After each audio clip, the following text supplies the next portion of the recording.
میں آ گئے, ہمارے محلوں میں آ گئے. ان تمام چیزوں کو بدلنے کی ضرورت ہے میرے عزیزوں. میرے نبی پاک نے سب سے عظیم اخلاق ہمارے سامنے لائے. وہ عظیم ذات ہے ہمارے پاس. لہذا مسلمان چور نہیں ہو سکتا, مسلمان جھوٹا نہیں ہو سکتا, مسلمان خیانتدار نہیں ہو سکتا, مسلمان بد نگاہی کرنے والا نہیں ہو سکتا, مسلمان لوگوں کے مال کو ہڑپ کر کے غبن کرنے والا نہیں ہو سکتا. نبی پاک کے اخلاق, جس کے پاس امانت ہے وہ دنیا کو امانت ہی سکھائے. میرے نبی رحمت صلی اللہ علیہ وسلم کی تعلیمات کے تم امیر ہو, سفیر ہو. دنیا آپ سے سیکھے گی نبی رحمت کیسے تھے, آپ کے اخلاق سے سیکھے گی مصطفیٰ کریم کی ذات کو. آپ کو پتہ نہیں ہے کہ آپ کے اخلاق و کردار ترجمہ نہیں کرتے ہیں میرے عزیز, ترجمہ نہیں کرتے ہیں. جو دنیا کے غیر مسلم ہے وہ تمہیں دیکھ کر تمہارے نبی کو پہچانیں گے. اگر تم نے اخلاق و کردار برے کر دیے, کہیں ایسا نہ ہو کہ وہ تمہارے مصطفیٰ کریم کی ذات پر کیچڑ اچھالے, اور وہ کیچڑ اچھالنے کا ذریعہ اگر تم بنتے ہو, اس سے بڑھ کر کے بری بات ہمارے لیے کیا ہو سکتی ہے؟ اس سے بڑھ کر کے ہمیں مر جانے کی بات کیا ہو سکتی ہے؟ میں نے ایک بات محسوس کیا اپنی زندگی میں.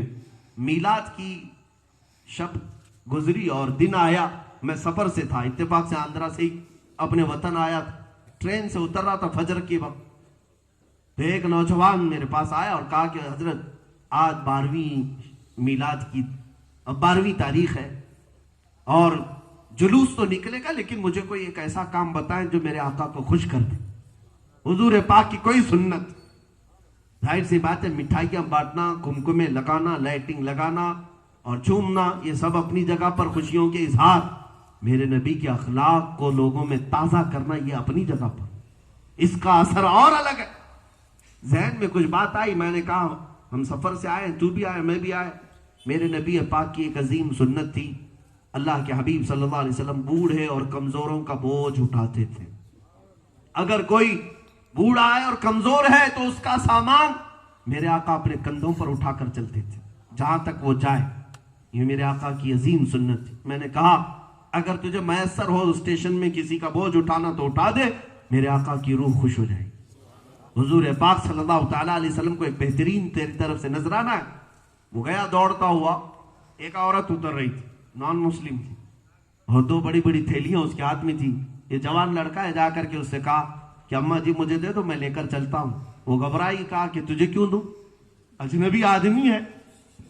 وہ پیچھے لگ گیا کہ دے دیجئے, آپ کے لیے بوجھ ہے, میں اٹھا کر کے جاؤں گا, پہنچا دوں گا ٹیکسی میں جہاں تک جانا ہے. اس عورت نے کہا بیٹا تو نہ کلی دکھتا ہے نہ حمال دکھتا ہے, کیوں میرے تھیلیاں اٹھانے آیا؟ اس لڑکیوں کو کہنا پڑا اماں جی بات یہ ہے کہ آج ہمارے پروفیٹ محمد صلی اللہ علیہ وسلم کا برتھ ڈے ہے, ان کی ولادت کا دن ہے, اور میں ان سے بہت محبت کرتا ہوں, اور ان کی یہ سنت تھی, ان کا طریقہ تھا, جب بھی کوئی بوڑھا اور کمزور دکھتا تو اس کا سامان اپنے کندھے پر اٹھا کر چلتے. میں ان کا عاشق ہوں, میں ان کا غلام ہوں. میں چاہتا ہوں کہ آج ان کے جنم دن پر بوجھ اٹھا کر کے ان کو خوش کر دوں.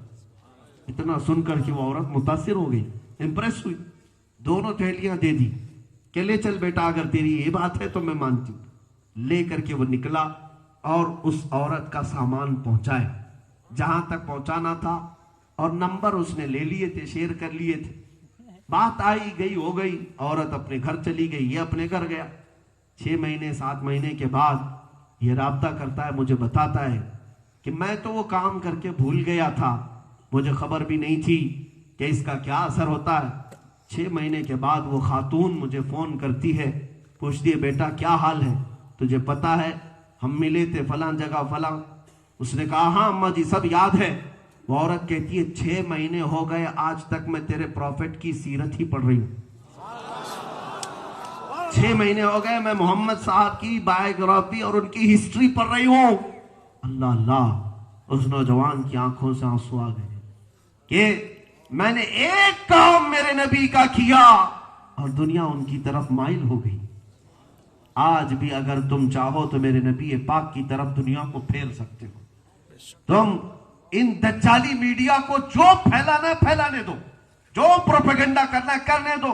تمہیں آتنکی کہیں, دہشت گرد کہیں, ٹیررسٹ کہیں, جو کہنا خوشی سے کہہ لو, مجھے کبھی اس بات کی فکر نہیں ہوتی لیکن میں جانتا ہوں جب میں چلوں گا اور میرے اخلاق دیکھے گی دنیا پکارے گی کہ یہ جھوٹا چہرہ نہیں ہے، یہ محمد عربی کا امانت دار غلام۔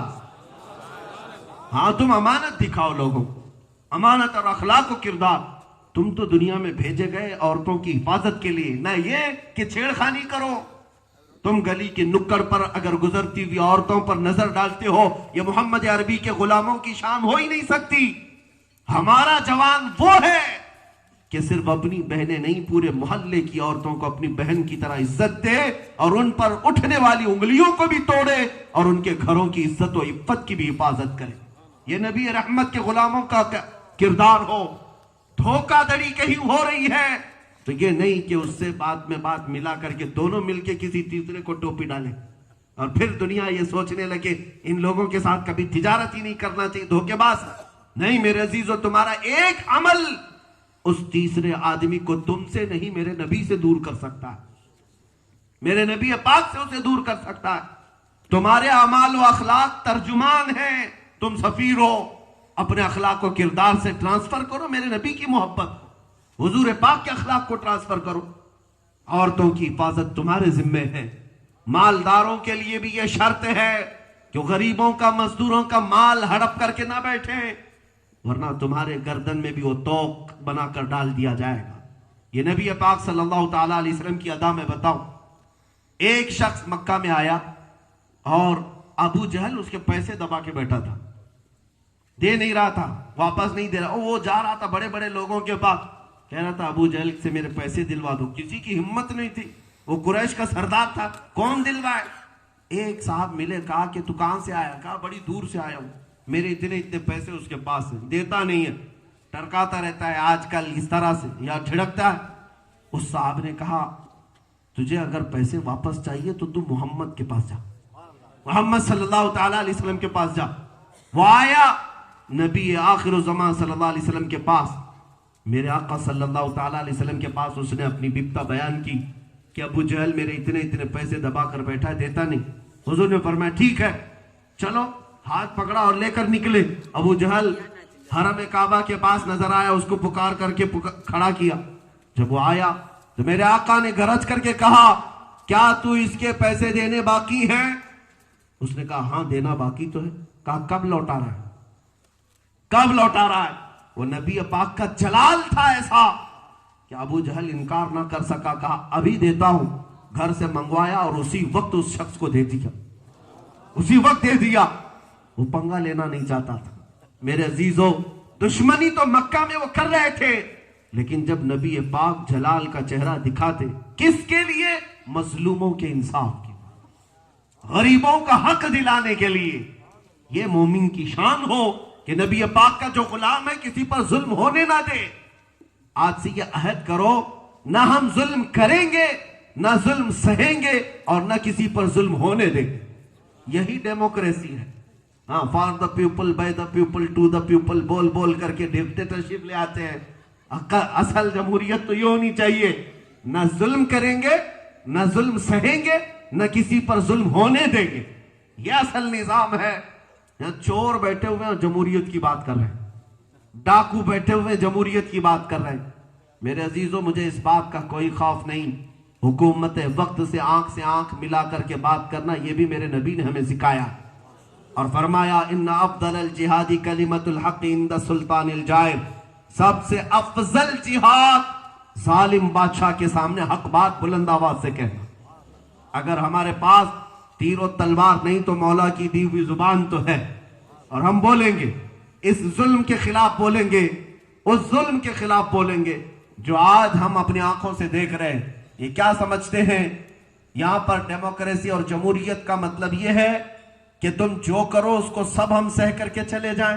تم مسجدیں توڑو، اپنے مرضی کے مطابق فیصلے کراؤ، سپریم کورٹ، ہائی کورٹ سب بدل ڈالو، اور اپنی چربی ان کے منہ میں رکھ کر کے ان ججوں سے جو چاہے انصاف کروا دو، اور جو چیز نہیں تھی اس کو بنا دو۔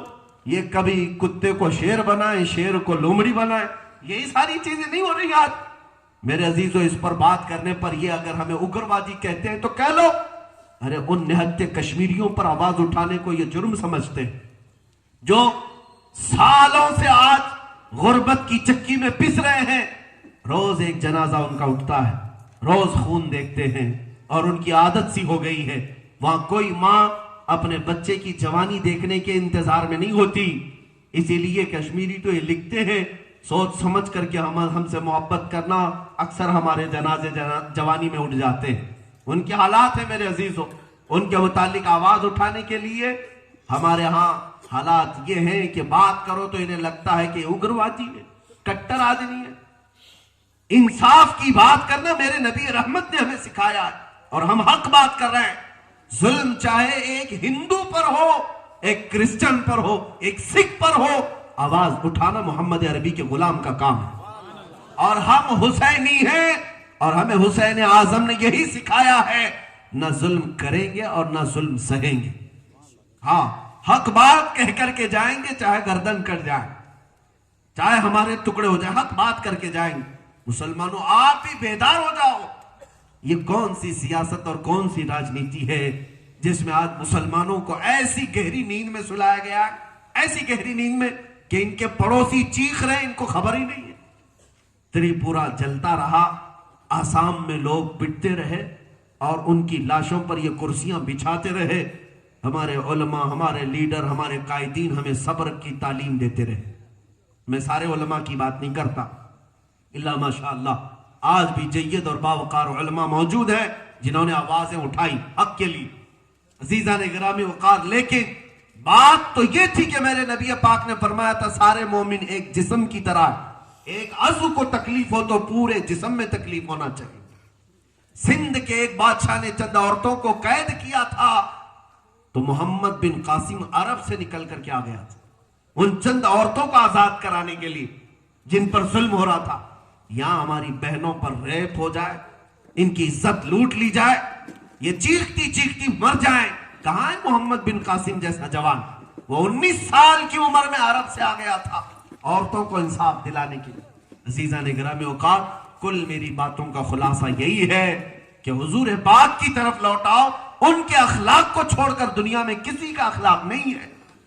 وہ مکارم اخلاق کے بلند و بالا مقام پر تھے, جس کو دیکھ کر کے ہی سارے خطبہ, سارے بلغا, فصحا نے کہا تھا تیرے آگے یوں ہیں دبے لچے فصحا عرب کے بڑے بڑے, کوئی جانے منہ میں زبان نہیں, نہیں بلکہ جسم میں جان نہیں. ہماری کامیابی کا راز ایک ہی ہے, ہماری بلندی کا راز ایک ہی ہے, جس کو اقبال برسوں بعد, بلکہ میں کہتا ہوں اقبال قلندر لاہوری شاعر مشرقی, ساری شاعری, سارے اشعار کو نچوڑ دو, اور نچوڑنے کے بعد جو چند بوندیں ٹپکیں گی, میں سمجھتا ہوں ان بوندوں کا نام یہ ہے جو اس نے کہا تھا کہ محمد سے وفا تو نے تو ہم تیرے ہیں. یہ جہاں چیز ہے کیا, لوح و قلم تیرے ہیں. ایک آیت کا ترجمہ کا عکاسی کرتا ہے یہ شعر کہ تم اگر چاہتے ہو کہ بلندی ہو, سرفرازی ہو, کامیابی ہو, ایک ہی راستہ ہے, چلو اس تاجدار مدینہ کے پیچھے, اس گنبد خضرا کی چھاؤں میں آ جاؤ. یہاں پر میٹل نہیں انسان بنائے جاتے ہیں, یہاں پر مشینیں نہیں لیکن حیدر کرار بنائے جاتے ہیں.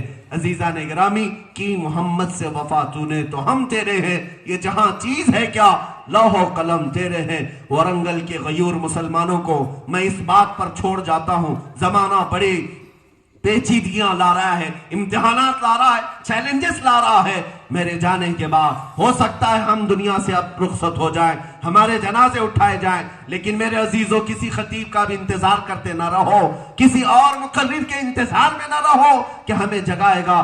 جگہ جگہ کے تھک چکے ہیں تمہیں یہ ہنگامے, نشاط لذت خواب گرام بدل ڈالو. غلط روی سے منازل کا بعد بڑھتا ہے, مسافر و روش کارواں بدل ڈالو. میں تمہیں اس بات پر چھوڑ جانا چاہتا ہوں, چاہے اب پانی نہ ملے صبر کر لو, کھانا نہ ملے صبر کر لو, کپڑے نہ ملے صبر کر لو, جائیداد نہ ملے صبر کر لو, گھر کی چھت نہ ملے صبر کر لو, اولاد ماں باپ رشتہ دار چھوٹ جائیں صبر کر لو, لیکن ایک بار نام مصطفیٰ کی توہین پر کوئی کمپرومائز نہ کرو. دنیا کو یہ بتا دینا, جو جان مانگو تو جان دے دیں, جو مال مانگو تو مال دے دیں, مگر یہ ہم سے کبھی نہ ہوگا, نبی کا جاہو جلال دے دیں. وآخر دعوانا الحمدللہ رب العالمین.